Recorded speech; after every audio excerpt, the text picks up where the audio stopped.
So when you ask for a raise, the key steps I have is, one, write down a list of your accomplishments. You want to make sure you keep throughout the year everything positive that you've done that has positively affected your team. Okay. So whether that's, in my case, I've closed certain size deals, whether that's I've hit certain numbers, whatever it is, write that down because you're going to leverage that when you ask for a raise. Another key piece of advice is focus on building a great relationship with your manager. I think a lot of people don't realize that your manager has a lot of control over, how well your work-life balance feels actually. So my manager, luckily he doesn't micromanage, but I make sure to check in with him bi-weekly, set up cadence calls is what they're called, and to talk with them, here's my progress, here's what I've done, and just, again, be friends with them and establish rapport because your manager wants to keep you happy because if you're happy and doing well, then they look good for their manager. And people don't realize that your promotions are based off, if your manager thinks, they're going to advocate for you. And so that's something where that's really helped me, get promoted quickly. And the last thing I would say is start these conversations early. So if you want to get promoted by the end of the year, start in the beginning of the year, again, have the discussion with your manager and say, hey, I'm looking to get promoted. What do you need to see from me in order to do so? So that already puts the onus on them, so to speak, to tell you exactly what they need to see in order, tangible goals for you to get that promotion. Because if you hit all those goals, then what is the reason that they can't give it to you? That they're literally letting you know what is needed to be done. So that is what worked for me and hopefully can work for someone else. No, it will work. Yeah. Because it's like if you start the conversation earlier, what I tell people all the time, don't ask your boss for a raise. Yeah. Don't say, hey, man, I want a raise. You know what I'm saying? Hey, I want this. No. Ask them like, hey, like what you just said, I'm looking for a promotion. How else can I best serve the company? Yeah, What are the things that I can do that will keep me in the forefront of a position to better serve? Now, what I hear as a boss and what other people hear is like, hey, you want to help us grow and impact more and sell more and grow the business. And it's not self. Now, as a boss, I know, okay, they want to raise. Yeah. You know what I'm saying? But then now I know it's like, okay, they want to raise and they're willing to work for the raise. Yeah. And in this generation, especially your generation, right, y'all just want the money. And y'all don't really want to help the company build. It's like, okay, wait, what am I getting in return? So I like how you said, you got to start the conversation earlier because then that goes down to your accomplishments. So if they say, hey, you got to do 1, 2, 3, 4, 5, throughout the year, you're jotting down everything that you accomplished. And it gives you the opportunity during that conversation to say, well, you don't say that's a little crazy, but you can readjust and say, how about this? And so you already you have some negotiating power there and can find something reasonable versus if you just ask at the end of the year and they're like, well, we need to see this. And you're like, well, you never told me that because you never initiated that conversation. You never told them you want more responsibility. And I always tell the best piece of career advice I ever gotten is you don't get the opportunities that you don't ask for. So it's super important to advocate for yourself and to go after what your goals are. And are you ready to transform your career in 2023? I want you to consider Bethel School of Technology, the world's only Christian online tech bootcamp. With African Americans representing just 7.9% of the tech workforce in the US, it's time to bridge that gap and create more opportunities for everyone in this booming industry. Bethel Tech is committed, and I mean this, they're committed to providing accessible, lucrative, and fulfilling tech careers for all individuals. In their comprehensive 9-month program, you'll master essential skills to kickstart your technology career today. The earning potential is crazy impressive. Indeed reports that software developers in the US earn on average about $103,000 per year. What?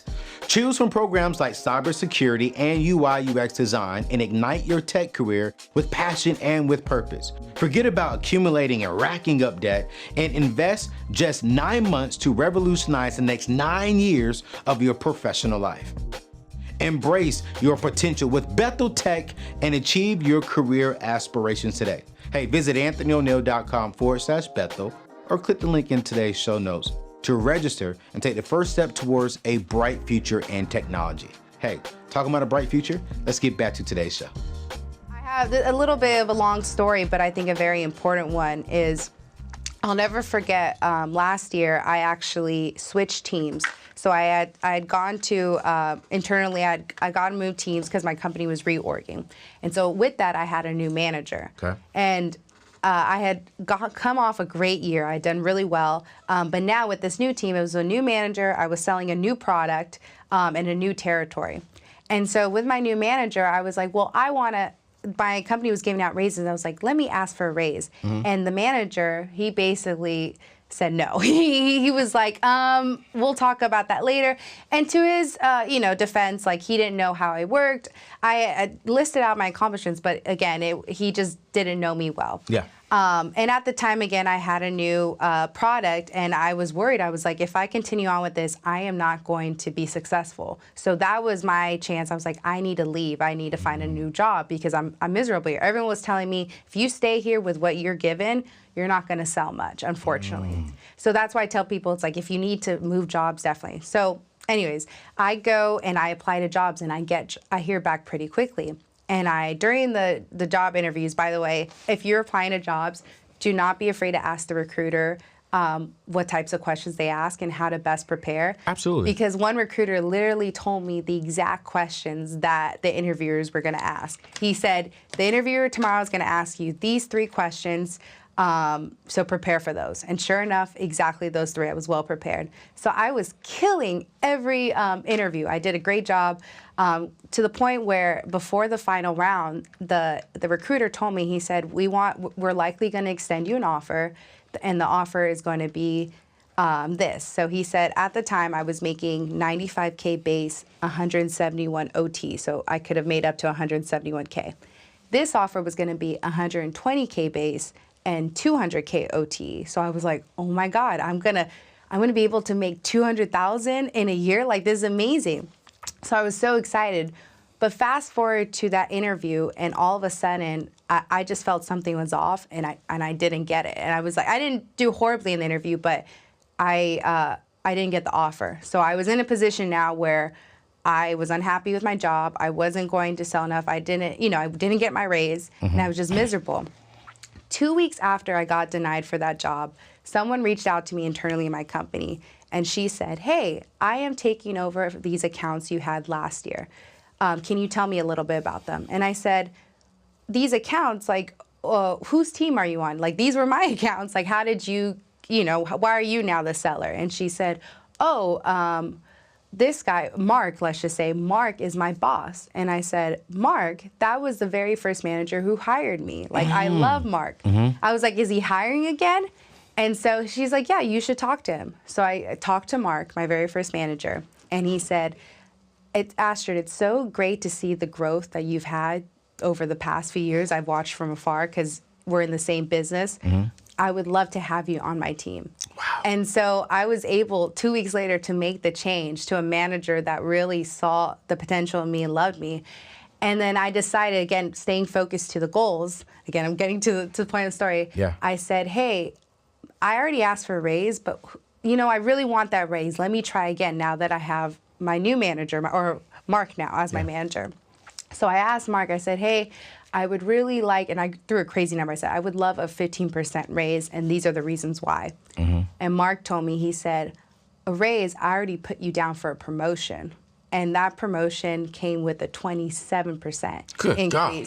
And so that promotion ended up being, my base pay went up to $144,000. Good God. And then my OT went up to $220,000. Good God. So it all worked out and thank you, Lord, where I And OT is? OT is on target earnings. So basically, if I hit my quota, then I will make that for the year. I can make more than that, but basically, I'll make $220,000 for the year if I hit all my numbers. I think everyone's saying OT was like overtime. No, OT, on target earnings. On target earnings. So basically, so you got a guarantee to 147? It was 144. 144. So you're gonna make 144 for the year guaranteed. Guarantee, and then on top of that, I can make up to $220,000, and it was or more if I killed it. Yeah. And again, I was so grateful, and again, God, thank you so much. But I realized the reason why I was able to get to that point is because I didn't give up. I was very focused on my goals, and I was working towards them. And so for anyone out there, I really think it's important, like,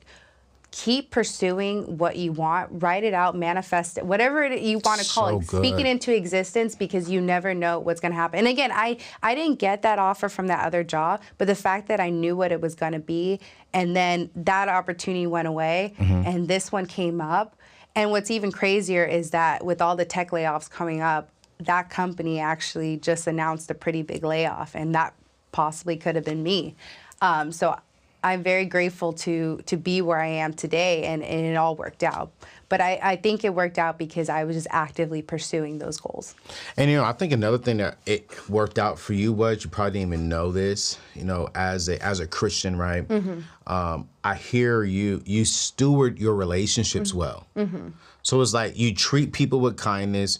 Like you said, hey, focus on building a great relationship with your manager. Yeah. So that manager was your first manager, and you built a relationship with him. Yeah, I cultivated that, Yeah, right? And so you stewarded well, and then because now you transitioned to another side of the company, now your manager is still watching you from afar. So, yo, go ahead, Astrid, go ahead, girl, go ahead. Hello? Hey, I'm looking to transition. Girl, I would love to have you. Yeah. You know what I'm saying? Like, it's I tell everyone, man, it's like, how you leave a company, or like in your case, a manager or a team is very, very important. Very, very important. Everyone knows that I used to work with Dave Ramsey, and that transition was, I believe, one of the smoothest transitions from a personality position, right?